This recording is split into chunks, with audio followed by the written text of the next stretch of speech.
Aerys Targaryen, better known as the Mad King, was one of the most infamous rulers in the history of Westeros. His descent into madness and his reign of cruelty marked the end of the Targaryen dynasty and led to Robert's rebellion.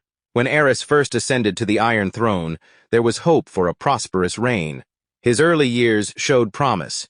He was charismatic and ambitious. He aimed to modernize the realm and strengthen the Targaryen legacy. However, his relationship with his Hand of the King, Tywin Lannister, began to sour over time. Tywin's growing power and influence threatened Aerys, planting the seeds of paranoia in the king's mind. The turning point came with the Defiance of Duskendale. Aerys was held captive by Lord Denys Darkland for 6 months, an experience that deeply scarred him.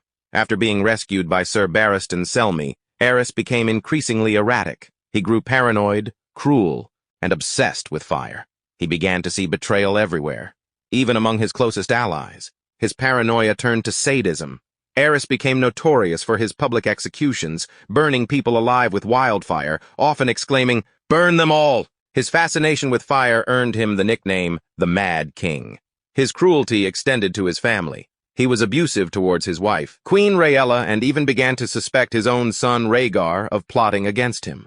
Aerys's reign reached its climax when he demanded the heads of Robert Baratheon and Eddard Stark, leading to Robert's rebellion. In his final days, Aerys planned to burn King's Landing to the ground with caches of wildfire, choosing destruction over defeat. It was Jaime Lannister, a member of his own Kingsguard, who ultimately put an end to Aerys's reign by slaying him in the throne room. Aerys's descent into madness and cruelty not only brought ruin to himself, but also ended nearly 3 centuries of Targaryen rule over Westeros.